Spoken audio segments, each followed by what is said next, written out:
I'm doing off because of you. Good morning, everybody. Hope you're all doing all right. Couple of quick announcements. We have guests today. Jen Murphy is still a guest, not much longer. We'll have a name tag for her before you know it. And Alice Besiegel and Mike Gurdon from our neighborhood. Yeah. Chris stole them away from me, have come. And of course, Elena, our ticket maven, is here. I also want to say congratulations to Angela, who won her race. And Miss Ellie Beckett, who is now a Justice of the Peace. I'm assuming working her way up the political ladder, so we haven't heard the last of Ellie Beckett. So this morning, Rick McGuire is going to give us our inspiration.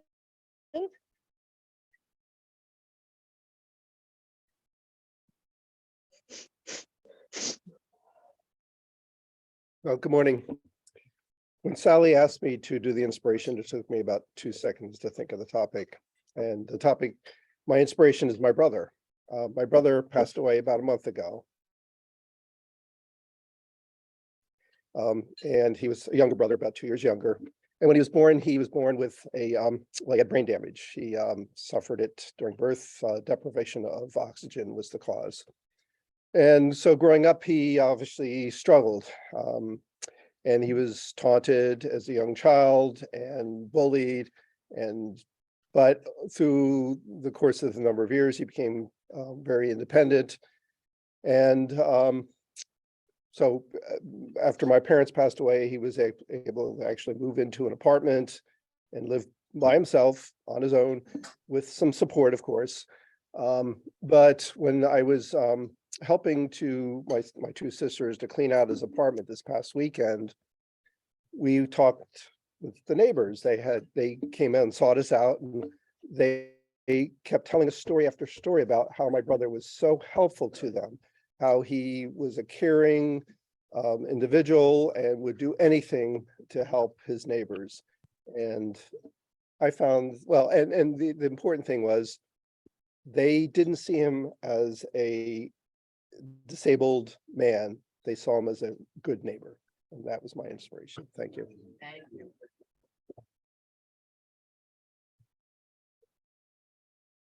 Wow, thank you. That is an inspiration. And now Gary is going to give us a Rotary Minute.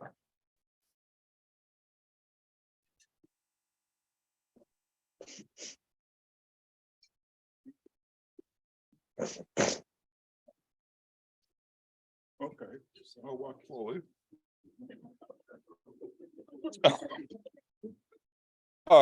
Unlike Rick, my phone doesn't work.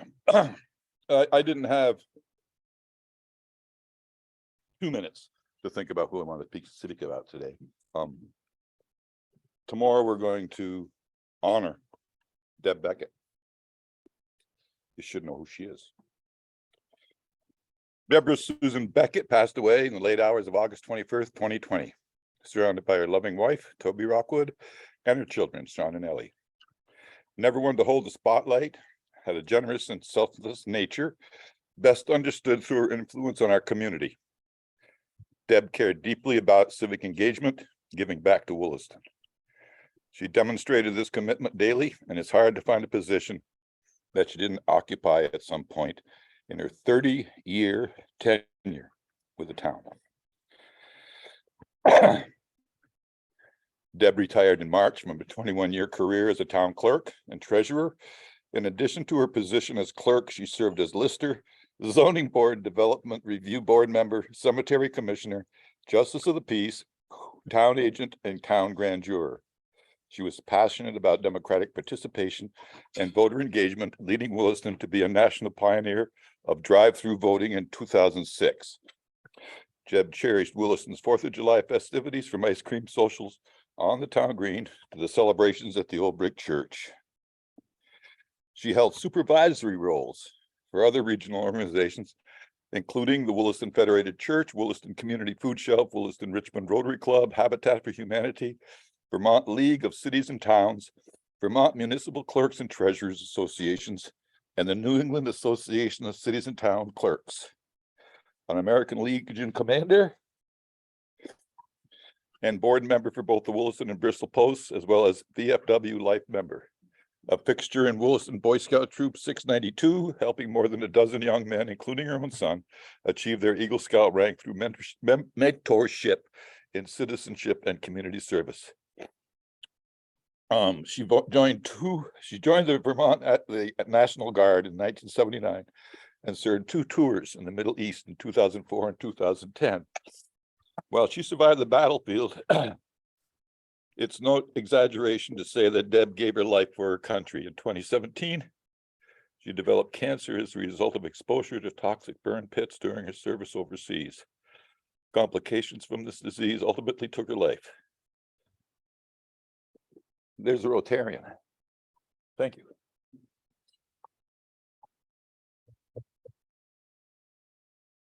Okay, so Gary just gave my dedication speech for tomorrow. Thanks, Gary.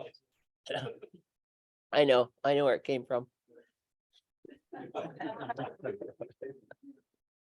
Does anybody else need the Kleenex box? Yeah, I did work. But well said, Gary. She epitomized the Rotarian. So just a few business notes. Angela is not here.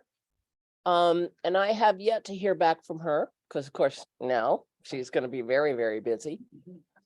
She was the person who headed up Toys for Kids last year. And I've gotten a phone call asking who's going to head it up this year. My guess, I've asked her, I haven't heard back. My guess is Angela's going to be too busy. So the question is, would anybody else be willing to head it up? I think heading it up is not hugely complicated. You have to make sure that there are people who cover the various barrels. But obviously the work has to be done by the people covering the barrels. So first I'll ask, is there anybody who knows they'd like to do it? Armand, thank you. I will give you. Now that you've got nothing else to do, I will send you the woman's name and phone number. Okay. I'm reminding you that we're sponsoring a blood drive at the Church of the Nazarene, December 10th. All of you who gave last time are able to give again because it will have been 10 weeks. Last time when I signed up, which was last week with my husband and 2 friends, there were lots of slots. So please go on the redcross.org website, find that drive and get yourself signed up. I'm waiting for posters. The Red Cross is Brad is going to drop off posters for us again, so we can spread those around. And we'll be posting in Front Porch Forum as well. But if you have friends that you know have given before and want to give, please tell them December 10th. It's a Saturday this time. And I should mention, because we had a conversation about it, that on December 4th, we are bringing hot chocolate and coffee to the tree lighting at the Green. It's from 4:30 to 5:30. I think Leslie and Joanna are going to do hot chocolate. I'm going to do the coffee. So please come to the tree lighting, just because it's a lot of fun anyway. The church is supplying cookies, so they're going to be kids running around on sugar high. So it'll be a little like trunk or treat. So anyway, that'll be fun. That's December 4th. We are, as you know from, I think last week, we are going to have a senior luncheon this year. The board has yet to look at the menu that I have just gotten to decide. The cost is going to be between $24 and $20 a person. We will have an RSVP this year. So there are numerous people here who are taking different parts of the task. Chris has already priced out and pre-ordered poinsettias. So we will put a poinsettia on every table and raffle them off. And you'll hear more about it, but it's Thursday, December 15th. That day we won't have a meeting in the morning. And I will give you more details about what needs to be done to get ready. Nice to have that back. Yes, the seniors are looking forward to it. I've already gotten some emails from seniors who, yeah. And Jude, have you had a chance to get in touch with either Polly Coates or Nancy Milne? No, I've gotten their phone numbers. I spoke with Walter about Bill. Bill? Mhm. And I'll go pick him up that day. Okay, to get him. And I spoke with Greg and he gave me the name of the person that's in charge of the singing group. oh, good. Yep, and Greg's up there, so, great. So I'll just visit with him today just to let him know that this is a little bit of a change. Yep, yep. Meals. Yep, okay. And then last but not least, tomorrow morning at 7:30, I expect to see all of you, bright-eyed and bushy-tailed, standing in the cold over at Veterans Park next to the town hall, where we will dedicate Deb's bench. And we will speak of other veterans from the town. Bill's going to explain the veteran brick program so that any people who come that might want to buy a brick will be able to do so. Yes, Leslie? I was gonna say, nobody's gonna freeze. It's supposed to be 55, right? Oh, my goodness. Then there are no excuses to not be there. Perfect. Okay. And so now you can keep eating and talking because we're waiting for Susan Speaker to come.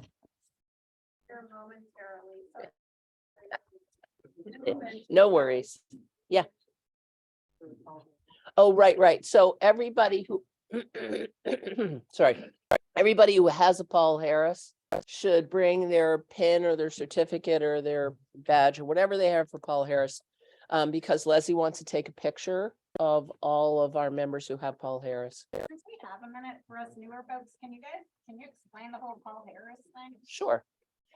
So Paul Harris is the man that started Rotary in 1905 in Chicago. Started it as an organization for business people, businessmen, as it happens, to get together and to network and to do service. And so out of that has come what's called the Paul Harris Award, which is given to individuals for outstanding service or outstanding dedication to Rotary. And I think, let's see a show of hands. How many people here have a Paul Harris? Well, yeah, you got it, Jude. Okay. And I know Barbara has one or several. Anyway, so if people who have a Paul Harris can please bring it, next week we'll take a picture. So what is it? Okay, so when you become a Paul Harris Fellow, you get a certificate and you get a pin or a medallion. You get some insignia that says, when I went to my half brother's funeral some years ago now in Brattleboro, I hadn't known him well growing up. He died when he was like 95 or 6. I walked in, well, I read his obit and it said he was a Paul Harris Fellow. So I put my pin on and I walked into the funeral and there were dozens of men wearing Paul Harris pins. So I felt like I was really at home. So, Sharon, it's $1,000 to Rotary. If you make the donation yourself, you can become part of the Just buy it. Or you could.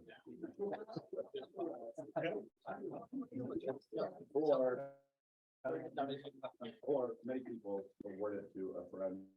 Right. In the community in the honor. Or, For the most part, I think that's what happens is someone will pay for one, yeah. but then we'll give it to a dessert. That's how I got mine was, So wait, so you made a donation? I did and- not. Okay. Barbara got a Paul Harris and she awarded it to me for my service in the community. You can buy it for yourself. Sure. You can. Yeah. I got mine for donating $1,000. Yep. Okay. You have to spend the grant. One of the things that impressed me about the Paul Harris is that there are 5 universities in this world that do peace and justice, have a detailed master's program in peace and justice. The Paul Harris Foundation funds $50,000 a year to each one of those institutions to send somebody through the program. So if there's a reason you need for spending $1,000, Especially We these. can't find a better one than that. Yeah, especially now, right? So tell us more about the Peace and Justice. So it's a program? Yeah. Like it's a, So sorry, we have when I time, went right, to through just get The it. leadership thing, there was a lady that spoke at the convention. And she was a Peace and Justice graduate. She was working for the International Money Fund, working on peaceful ways to give away lots of money. So these graduates are people that find themselves in positions of leadership with maybe, hopefully, a more peaceful, equitable way of looking at the world after you go through a I don't know if it's a master's. Yeah, it is or a not. master's. It's a master's program. Or a certificate program if you're. We have investors. Okay, so it's meant to change. If you look at the Rotary International, sorry, Gary. No, If you look at the Rotary International website, you'll see the information on that. Yeah, it's really very impressive. Yeah, that's good. So, yeah, that's very helpful. And for new members, over the years, there have been different methodologies for doing it. For instance, I think at one point we had you could sign up on a list, instead of giving $1,000, one could contribute $100 a year, and if you had 10 people, one person in that group would be awarded. There, there are other ways to do it. Yeah. besides plunking down $1,000 at a time that the collaborative club do. Yeah. To be creative. Bill, did you have something to say? There's no restriction to the number of Paul Harris's you can obtain if you continue to contribute $1,000. There's some members of our club that have multiple Yep. Paul Harris. Jude, Barb, as usual, was involved in the one that my husband got. And she arranged as a surprise for him, because he wasn't able to come to the meetings anymore. To have everybody in Rotary descend on our house that morning, and it was just amazing. Don was just blown away, because all of a sudden, he thought there was some kind of a disaster in our neighborhood. But there was no fire engine or police or ambulance, so he figured it wasn't for him, it must be some deal. And that was really meaningful of him, for him, so hanging in my kitchen, and I have a picture of him with it. so bring that and that'll be, I thought you could buy it for yourself, so I'm under the wrong impression. So you could buy it and dedicate it to. Yeah, something. yeah. Oh, then I'm okay. I thought you had to buy it for yourself. Right. That's I part wouldn't of use it. that language. I would say you can get the award for giving $1,000. Right. But it's not buying the award, it's giving a donation to the Right. Rotary No, Foundation. that's the mistake I was making. yeah, and that money is then turned around either to fund the Peace and Justice Masters program or to fund any of the other things that the Paul Harris Foundation does. Yeah. The reason that we raise money, is we can give it away. Right? That's right. So it's not benefiting our club and our project. It can be. It can be. Well, To your own club. RI keeps track or can keep track of how many Paul Harrises there are in a club, and they would recognize a club that, say, if everybody in the club had a Paul Harris, they'd recognize that club. Oh, speaker. Benefits all of us as well in the work that we're doing. Half the money that's given 3 years later comes back to our district, and the district gives grants to the local fund for projects. Our club bought a portable dental chair for Howard to take while he was going on his Rotary trips to Peru and other countries. So yes, some of the money can come back and benefit our club. This is so cool. Thank you, everyone. Susan, you're on, before you do this, I'm gonna have to unplug one or the other, just put the PowerPoint on, there's not a third, but there's not a third, so I've got to take off my phone speaker for a minute, so. Okay, so if anybody gets lost, we'll be back in a second.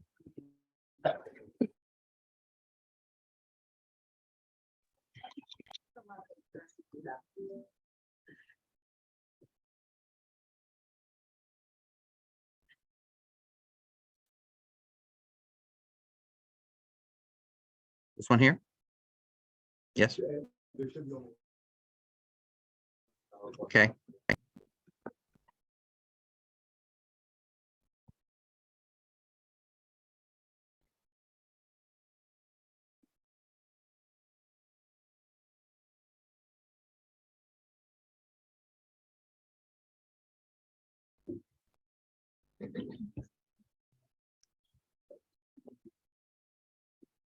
While Vince is working that out, is it easier for people to see if I turn out the lights? or Yeah. not? That's how it comes up.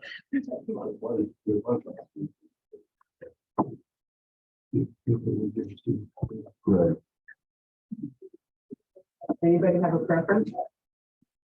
For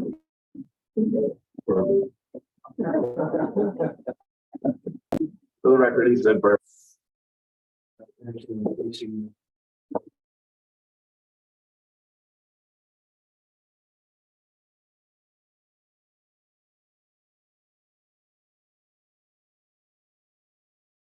Speaking. Introduce Mike Dupee, our speaker today, who is a corporate corporate sustainability and innovation executive, entrepreneur, educator, and thought leader. Between 2004 and 2014, Michael served as both the first vice president of corporate sustainability and the first vice president of sustainable innovation at the former Green Mountain Coffee Roasters. In those roles, he built a sustainability program that achieved international recognition and deployed over 48 million in strategic philanthropy.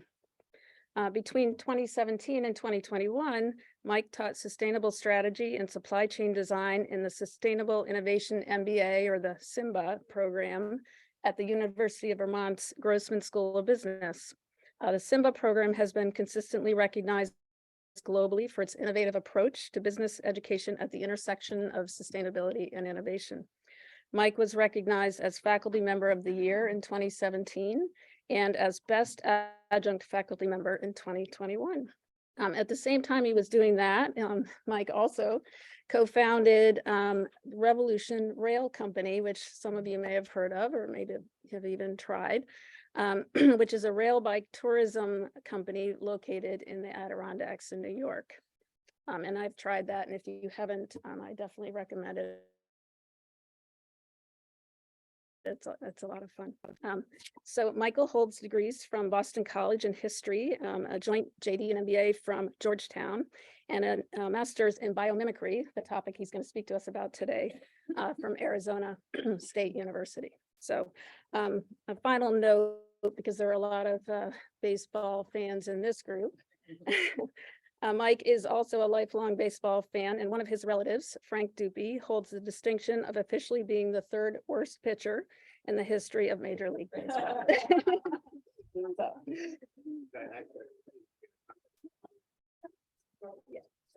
I start with that? Okay. Yeah. So thank you, Susan. So Susan and I worked pretty closely together at Green Mountain Coffee, which feels like another lifetime ago. So thank you for inviting me here. So Frank Dupee was born in Moncton. And he was he was probably about my size, 6 feet, a little over 200 pounds, which was big at the time, and he could throw pretty hard. So he got recruited. He was pitching for a New York team when he got called up. He came in and he wasn't known for his control. And so he walked 3 guys and got pulled immediately. And if you know how the earned run average statistic works in baseball, it's over an average of 27 outs. How many runs would you give up? So if you pitch in a game officially and don't get an out, your earned run average is infinite. And so he left that game with an infinite earned run average. And then the next year he got recruited to, I believe he was going to pitch with the New York Giants for John McGraw, but he blew his shoulder out, and so he never appeared in another game. Now, why is he the third worst? Because there's maybe 20 people who've pitched in Major League Baseball that didn't get an out, but only 2 others gave up more runs than he did. So that's why he's the third worst. Take your claim to fame, however you get it, right? That is not my presentation.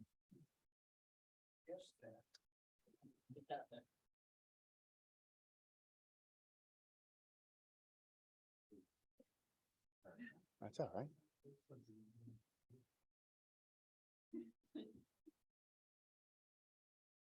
A different kind of sustainability. A different kind, yes.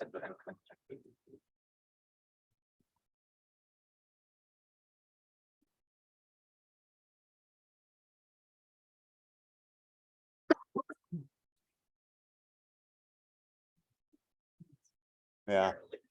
Yeah, my parents are in their 80s and they're heading to Florida permanently, and that's why I ran behind. I apologize for that, but they're moving. Like yesterday and today in question. You know, I remember if all three runs scored, or maybe of course. No, all three did score. Yeah. There's a yes, without getting it out, right? Right. Yeah. Notated with INF in the I think there's a page, there's a couple pages that it's a club, right? The Infinite ERA Club. And they have it for people who've done it for their career. They have it for people who've done it in a season. And the officially it's hard to get the data, but there's a page, a sabermetrics page that says he's the third worst. There have been more since, in the last few years, but I'm going to stick with third worst. Yeah, it's memorable. You say it was from Moncton, so how many Vermonters have made it to the majors anyway? That's a good question. I don't know the answer to that. Can't be a very big number. No.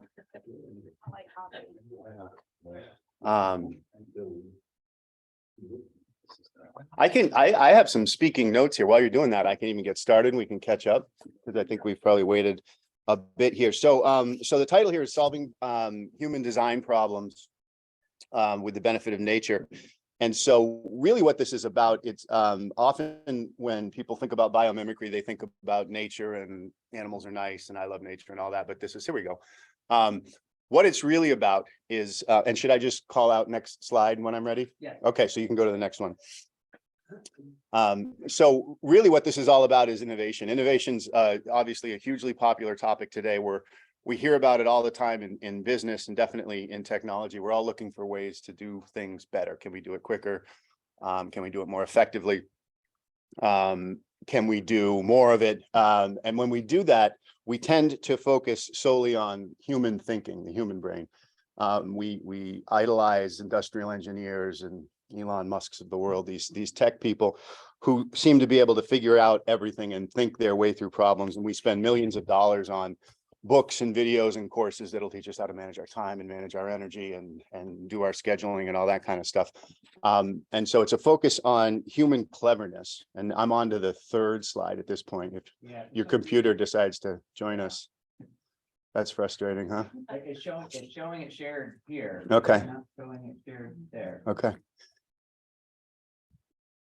Well, the pictures are great. You don't know what you're missing. So it's human cleverness, right? That's what we tend to focus on with innovation, and human cleverness is certainly valuable, right? That's how we've gotten things like computers and cars and airplanes, but it's not the only source of wisdom on the planet, right? So the Earth has been around for 4.5 billion years, and life itself has been on this planet for 3.8 billion years. And there's a lot of lessons in there, right? It's probably the richest source of R&D about what works on this planet that you could possibly imagine.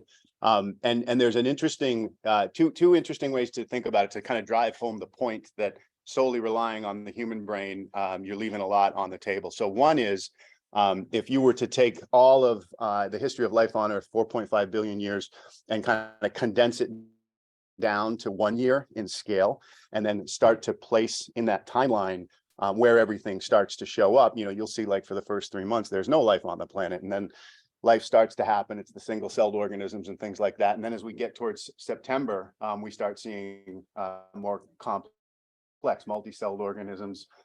Sex starts to happen, and then things really heat up. But by the time humans get here, let me just make sure I get the right timing here. Where would you think in a given year, where would you think humans would show up? December 30th is actually, yeah, that's exactly right. Yeah. So the first hominids showed up December 31st at 11:30 a.m. 11:36 p.m. So 12 hours later, or 4 minutes before midnight, Homo sapiens. The agricultural revolution was at 1159, right? So that's 10,000 years ago. But in this context of 1 year scale, it was really only 1 minute ago. So everything we've done in the last 200 or 300 years, which is typically what we'd point to for human genius, is really just at the teeniest little blip in time. And there's this next point is hard to make without the slide, but another way that you can think about it is if you had a difficult job to do, who would you hire? And the slide's got 8 or 9 different individuals of varying ages, right? And ranging from, whatever, 70, 80, all the way down to the young 20-year-old who's eager to work. And if you were only relying on human cleverness, you would be hiring essentially a 2-month-old baby with a lot of food on its face to solve your hardest problem, right? So the point in all of that is really there's a lot of learning here. There's a lot of knowledge, a lot of innovation embedded in life on Earth if you can just figure out how to ask it. So it's comparing skyscrapers to forests. It's comparing oil rigs to coral reefs and things like that. So 30 million or so organisms on the planet. That's, and we remember the protests years ago about the 1%. This is really the real 1%, the cream of the crop. These are the organisms that have, over the course of billions of years, figured out, how do I survive on this planet sustainably? How do I get what I need? Contribute to the reproduction of my particular family, my species, and keep going. So the bumper sticker on biomimicry is conscious emulation of nature's genius, and those words pretty carefully chosen. So conscious means you're doing it on purpose, right? So one example, it is kind of an example of biomimicry, but not conscious, is Velcro. Right. So the story there was a guy, he kept picking the burrs off his dogs or off his pants, and he put it under a microscope and saw the hook and loop and then imitated that. So he did the emulation of nature's genius, but he wasn't out there trying to solve a problem. He just lucked into it. Now, that doesn't make it bad. It just doesn't necessarily make it biomimicry. So conscious is the first part. That was the baby with the food on its face there. That's who you're hiring. So you can zip ahead a couple more slides here till you see the train and the kingfisher again. There you go. So emulation means we're not just sort of slavishly copying nature. So at some point in the last number of years, airplane wings, they went from this to this, right? And that was an insight about seabirds that are always flying over water and need to conserve energy and they need to be in the air efficiently. And they would do this thing with their wings, and somebody figured out that maybe that's worth studying. And so there's a certain percentage at which the angle comes up, and here's what the angle is and all that. And so they started to put that onto airplane wings and enjoy some benefits from that. They didn't put feathers on the wings, right? So you're not just copying nature, you're trying to figure out what's the design principle here and how does it work? And then let's emulate that. And then nature's genius is kind of self-explanatory. So this is a famous example. It's the bullet train in Japan. So they designed it initially to go super fast, but it had kind of a snub nose. And as it would go into tunnels and out of tunnels, it was obviously pushing air at the same speed the train was going, and it would create these kind of sonic boom-like experiences as the air came popping out of the tunnel, forced by the speed of the train. The neighbors hated it, and so the designers were trying to figure out what to do. And one of the designers was a birder, and he remembered that kingfishers, when they dive into the water, they don't make a splash; they make a very small splash and a very small sound. And so the properties of air versus liquid, they're different, but it's still the same idea. You're still pushing something around, and so he began studying the morphology, the shape of that kingfisher's beak, to try and figure out what's the design principle here that allows it to minimize splash and sound. And so they redesigned the bullet train with that nose that mimics the kingfisher's beak. And the sonic booms went away, and fuel efficiency went up by 15%. So win-win. So that's just a great iconic example. Next slide. So there's 3 different levels here that you can do biomimicry. These are progressively harder and harder. This is a nautilus organism. So you can copy or imitate, I should say, the form. So you could look at the nautilus shell's shape and the way it pushes water through its body to propel itself and imitate that. You could look at how the nautilus interacts with its environment, how it gets its food, how it gets oxygen, and that's a process that you could imitate. And then lastly would be the system. So that would be trying to replicate the entire coral reef and how do all these organisms live in balance. And I mentioned these are progressively harder. At this stage, there's a fair amount of examples around form. Process, not so much. System is really, really hard. And so it ends up, most of what I've seen are people trying to pose provocative questions. So what if we built cities that behaved like forests? Then you're into the system question. And that's really complex. But biomimicry can conceptually exist at all these levels. So next slide. This is intentional about the design of biomimicry. It is not just meant as an ivory tower pursuit or just a biological something interesting biologically. It's intended to exist at the intersection of these disciplines. So biology, obviously, you need somebody who is skilled at understanding biology, a biologist, a scientist, to help you understand what nature is doing.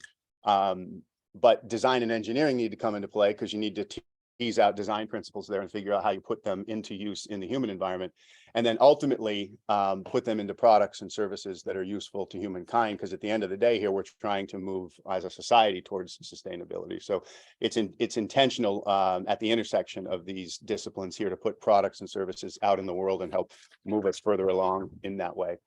Next slide. This is how the process generally works. It's a consultative process unless you have a skilled biomimic on staff. And it really can work in two ways. One is clockwise, right? Where you scope the problem, you do a bunch of research, you come up with some ideas, and then you try them out and then you evaluate. The gray circle around the outside is those 4 big steps. But in reality, it often happens where you're bouncing all over the place. You see an interesting organism, or you just get struck by inspiration, or you read something randomly that inspires you, and you bounce all over the place. But this is the general process that a biomimic would try to adhere to. Next slide. And then this is where I'll spend the rest of the time here today. So this is the core, the kind of substantive content of biomimicry, but represented graphically. So around the outside in the gray it's kind of the operating system of life here on Earth. And I know you can't read that, but it's Earth's operating conditions. It's dynamic disequilibrium, right? Everything's always shifting. You can't sort of depend on things to stay the same the long time. Every organism has to deal with that. There's a lot of cycles, night and day, the seasons. There's 3 or 4 conditions that underlie what it means to live on this planet. So we need to account for those. I won't talk about those today. In the center is where I will talk, though. These are the life's principles. And so this is if the outer gray is the operating system, the inner green is kind of the app, right? The software that helps you do what you need to do. There's actually 23 of these life's principles, but they're grouped into 6 different categories. So each one of those 6 has 2 or 3 or 4 sub principles. Because we don't have a huge amount of time here, I'm just going to hit on each of the 6, and you begin to get a sense of how these work. And I've got examples of organisms with each of these. So you can go to the next one. So first is evolve to survive. And so, one more. That's the sub principles there. So evolve to survive. So the bumper sticker here is continuing to incorporate and embody new information to ensure enduring performance. And we've got elephants there as the example. So 1989, an international ban on ivory trade took effect, and there was about 1 million elephants in Africa. Today, less than half of them are left. Poachers continue to take out about 8% every year. What observers have spotted is that they're seeing fewer and fewer tusked elephants. And now a tusk is not an ornament, right? They can use it to fight, they can use it to dig up roots and things like that. And so seeing fewer and fewer tusks, and I don't mean, that they're being killed, so they're gone. I mean, as new elephants come along, they're seeing fewer and fewer of them. And so there's probably 2 reasonable explanations for this. One might be that there's fewer tusked males to reproduce, and so that genetic trait isn't getting passed down. But, and maybe I'm getting a little woo-woo here, but with elephants, right, I think we underestimate their intelligence at our own risk. And it might be that that the females are choosing partners without tusks, recognizing that there's a problem there, right? So anyway, this is, it's today, in the past, it was 2 to 5% of Asian male elephants were born without tusks. And by 2005, it was up to 5 or 10%. And at least one African national park was estimating tuskless elephants as high as 38%. So it's an example of sort of figuring out what works, figuring out what doesn't work, and using that as a lesson to move ahead and secure survival for yourself. Next slide. Adapting to changing conditions. So this is about responding appropriately to dynamic context. One of my favorite examples here is, you've all seen probably pictures. It's called the Krumholtz effect of a tree or a bush that's on the top of a rise where there's wind.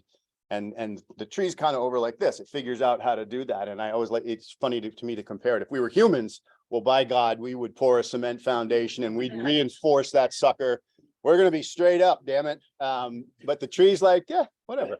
I'll just do this and I'll be fine. This is a mimic octopus, same organism in all of those pictures. And so it will change color, change shape in order to impersonate a host of other animals to protect itself from predators. It can mimic the leaf-shaped sole. It can to look like a leaf, mimics a sea snake. It can actually look like two snakes kind of going in different directions at the same time, doing what it needs to do. As conditions change, it changes its approach to disguising itself in order to protect itself. Next slide. Locally attuned and responsive. So this is a fennec fox. Most remarkable thing about this animal is clearly those ridiculous ears. It's the smallest member of the fox family, lives in the Sahara Desert, so temps there can get upwards of 120 degrees. And so it's adapted, it's become attuned to this situation by first becoming nocturnal. So it's super hot in the daytime. Lots of animals will do this in the desert. You're going to come out at night when the temperatures are tolerable, but the ears are part of their response to that as well. Any idea how the ears might help in a hot environment? Yeah. Well, cooling, I heard over here. Yeah, cooling. Elephant ears are the same, actually. There's tons of blood vessels in the elephant ears that allow them to do a heat transfer to cool down. But the ears will help them cool down. But the hearing also helps, because if they're nocturnal, then they're out where there's not a lot of daylight, and they're going to need really good hearing to figure out where the food is, right? And go find some prey. Yeah. So this is the fennec fox leveraging the cycle, right? Back to the gray circle, right? These cyclical conditions of night and day, hot and cold, to spend its time awake at night. And how does it adapt itself and attune itself physically to be successful there? Next slide. Integrating development with growth. This is one of my favorites. I think it's a common business problem, right? Where you want to get bigger, but you're afraid to invest too much in people or resources until you know you actually have a business there that's worth investing in. So you're always kind of chasing the other one. You're trying to get bigger, but then you're like, oh, geez, we don't have enough people, or we don't have the right skill. We got to backfill that. And then you're overdeveloped and you think we're not as efficient as we need to be. We need to get a little bigger. So this critter is a Couch's spadefoot toad.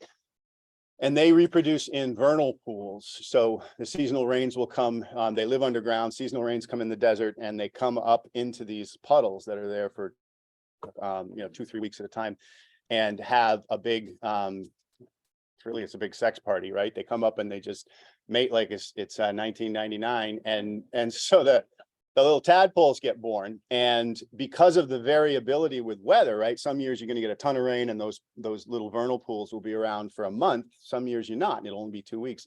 They have developed the ability to sense how long that pool is going to be available to them, and if they don't have enough time to fully develop size-wise, they will divert resources to the reproductive organs and the internal stuff and the brain and everything like that to make sure they're capable of carrying on. They'll say, we don't need to be as big as we normally need to be, but we do need to do all of these other things. And so they have some mechanism inside them that can trigger a response based on the seasonal rains. And that one just, it blows me away. Oh, there goes my phone. Tell someone about my family if that's my alarm. Yeah.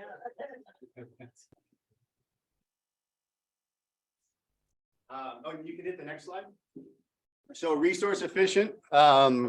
This is a sloth, obviously. It's not a sin. I know we're in a church, but it's resource efficiency. So the tree sloth is a model of resource efficiency. The leaves that they eat, that's their main food source, contain really little energy, and they don't digest easily. And so their system, because of that, that's really all they can do. They're not going to chase down anything with the way they move. Their system has evolved to deal with this. And so they've got a very specific microbiome that helps them digest these leaves and get the most out of them. They have much less musculature than other animals. They move super slowly, very low metabolic rates. And so given the environment they're in, it's obviously in their interest to be as efficient as possible, save not only get as much as you can out of what you're bringing in, but put out as little energy as possible in order to make sure you've got enough to do what you need to do. So fun model of efficiency there. And then the last slide is life-friendly chemistry. And this one is also, I think, super important to business. Most of the chemicals you see in nature, and I'm not a chemist, if anybody is in here, you might talk to this more, but most of the chemistry in nature revolves around the first 5 or 10 elements on the periodic table.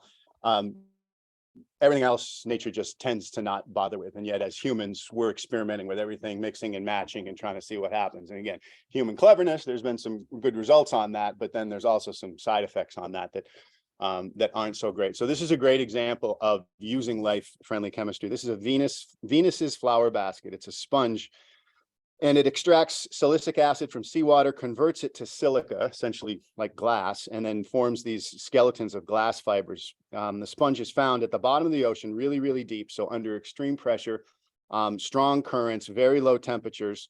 And at the end of the day, they create these fibers that have been found to have 100 times the stiffness of an equally sized aluminum tube.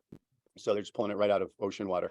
Compare that to the current manufacturing processes for optical fibers that require temperatures up around 2000 degrees and chemical treatments in these expensive and energy intensive labs. And then they end up producing something that isn't anywhere near as durable as this sponge down at the bottom of the ocean.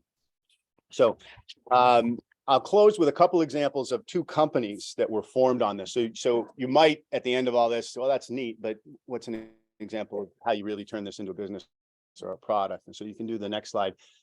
This first one is Sharklet Technologies. So in the Navy, it had a problem for years with the hulls of their ships getting fouled, right? The food chain, something small would attach, something else, something else, something else. And then by the time they come in, their hulls are covered with barnacles and things like that. We've seen it on whales is where maybe we see it more often.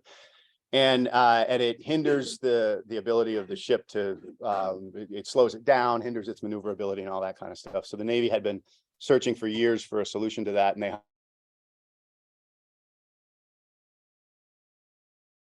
hired a guy to come figure out what to do. So he was down in Pearl Harbor, and this is a typically kind of gauzy origin story. I don't know if it's really true. They describe it as him, gazing out to Pearl Harbor as a ship majestically made its way back in from the ocean. But he had a brainstorm. He thought, well, whales, yes, whales have barnacles and things like that, but are there other slow-moving marine animals that don't have things attached to them? And if not, why not? So he thought about sharks, and of course, remora fish will follow around sharks and clean them off. But he thought maybe there was more to it than that. So he put shark skin under a microscope and found some very specific patterns around ridging, if you will, the topography of the skin at a micro level.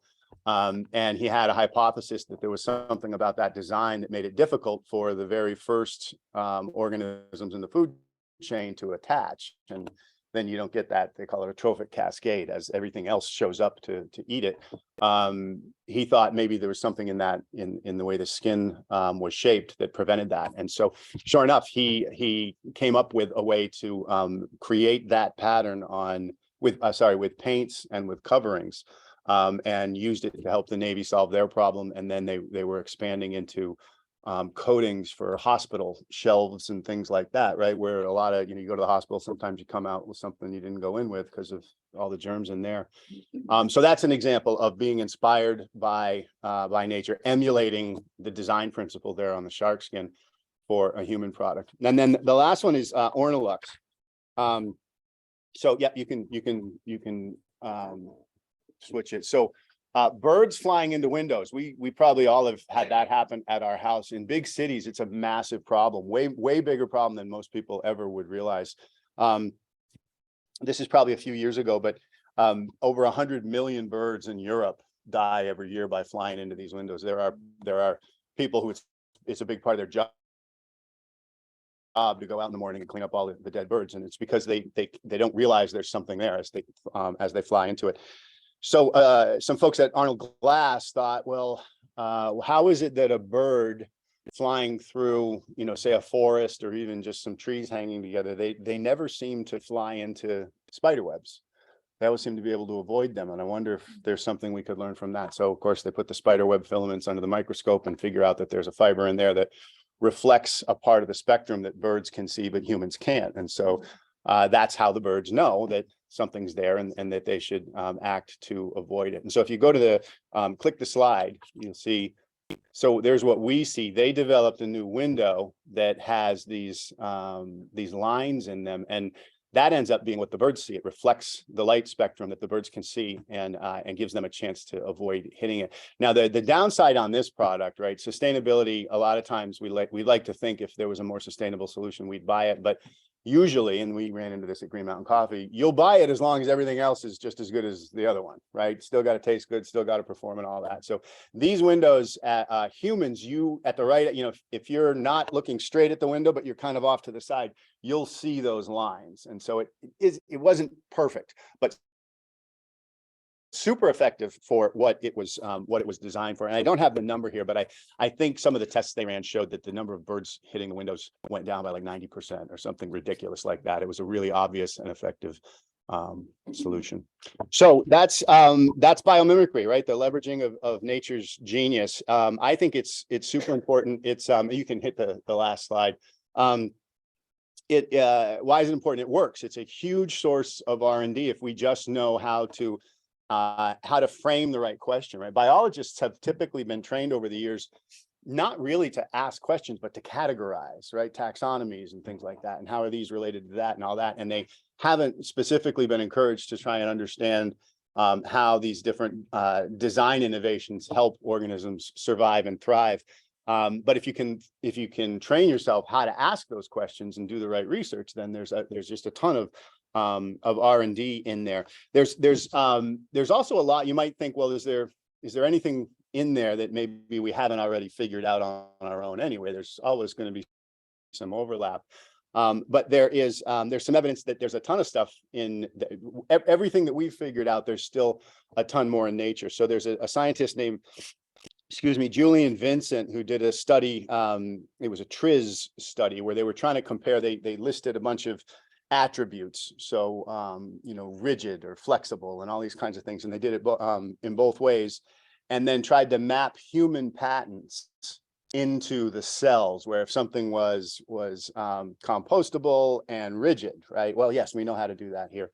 And then they mapped human inventions to that, and then mapped natural innovations or instances of organisms that were able to do that as well. And there was over 85% of it was things that nature can do that we haven't figured out how to do yet. So there's a ton of opportunity there. And then, the last one is the last reason that I love it is, as a sustainability business person, there's really a war of words out there in corporate sustainability, right? Everybody calls it something different. When I came back to Green Mountain in 2004, it was corporate social responsibility, and then it was citizenship, and then it was sustainability, and then it was corporate consciousness, and now it's ESG. And in the political environment today, now that you're getting accused of ESG as a tool of woke liberalism and all this arguing over the labels and all this kind of stuff. To me, biomimicry just does an end run all around that. Doesn't matter what you call it. Here's the evidence. Here are these 30 million species that have been able to survive, and they're going to be able to continue to survive, and they're going to find a way. And could you build a business that emulates these natural principles? Super hard to do, but could you do that? That to me feels more like a true north on corporate sustainability than so many of these other copyrighted frameworks that the consultants are going to charge you $800 an hour just to listen to them talk about it. And then so those are the three big reasons. I guess the last reason too is the pictures. Every time I get to do this, and before I got involved with biomimicry, and I would see presentations and just learning, seeing the photos of these amazing organisms and hearing the crazy things that some of these critters can do is pretty inspiring. So that's what I've got for you. I'm happy to take any questions or have any discussion. Yeah. I think we have time for just a few questions. This is yours. Yeah. Well, you're trying to give people the pictures on that sort of thing. I wonder, like, the whole concept of aesthetics, does it play into this? Well, it does, yeah. So beauty is functional in nature, and you have to define it as well. But for instance, plumage on birds, right? That sends a courtship signal that is interpreted for you. That means you're a more suitable mate. So understanding the function of aesthetics is the first step. But one very concrete way that aesthetics is playing through in biomimicry is that you don't see, I shouldn't say you don't see, when you see blue in nature, it's typically not a pigment. It's typically what's called structural color. So at a cellular level, there's a lot of filtering being done with the different, with the light spectrum, so that what gets reflected back out is blue. So kind of a, I can't think of the right word, the poster child, if you will, for that is a butterfly called the blue morpho. So a lot of textile and paint companies are interested in that idea. Instead of using pigments that have various kinds of, maybe they're hazardous or whatever, is there a way to create a substance that would structurally reflect light back to give you the color you want? And then take it to another level. Could you come up with a paint or a covering that you can adjust that filtering over time? So next year you want that room to be green instead of blue, and there's a way to change the way the filtering works. So that's kind of where my head goes with the idea of aesthetics and biomimicry. Yeah. I was just thinking about pandas that, quickly, pandas like have no, they're not very adaptive, right? They don't reproduce very energetically. They don't, Well, in captivity, they don't. Yeah. But it's cute, so it's like, that's why they Well, continue to exist. cute right? is That's their sustainability. Yeah, cute is adaptive. Absolutely. And I think there's evidence about that babies are cute. So we don't kill them. I think like the Walt Disney World and Pixar, I mean, when they design those children, they've got some very specific design parameters for how big the eyes will be and how far apart they'll be and all that to maximize cuteness. Yeah, I think you can quantify that for sure. Yeah. Blue, one of the iceberg. Usually the only color that you see out of it is blue. Yeah. It's present. Where, if anywhere, because I don't understand it, does artificial intelligence come in? Because now that's a buzzword and I see what it is. You were talking about how we should be learning from really dissecting things. Yeah, I'm not, that's a really interesting question. I'm not aware of how biomimicry and AI would be interfacing. I will say there's another kind of long conversation we could have about, this is where my mind goes with it. Meaning that I think I'm nervous about AI and how it could be used. That embedded in the practice of biomimicry, there is a line of discussion around the ethical use of biomimicry, since has studied different fish and sharks to figure out how to get their missiles to go through the water more effectively. And that's something that a biomimic would have a real hard time signing on and helping with. And so AI to me sort of starts to make me nervous about that. Like, I don't know if I'd want to marry those two things up. It's a really interesting question though. Great, thank you so much. Yeah, you're welcome. Thanks for having me. Fun. And Mike Chabot, thank you for your talk with us today. We'll be making a donation in your honor to the Williston Youth Mentoring Program at Williston Central School. Thanks so much. Great, thank you, Mike. That's great. So before we start with our fines.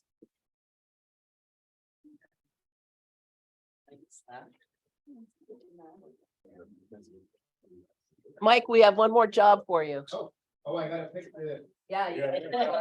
My dad's in the Shelburne Rotary, so And read the last three numbers on the ticket. 007, James Bond. Shoot, all right. Great, thank you very much. Thank you, Mike. Yeah, thank you. Okay, Sergeant at Arms. Hi.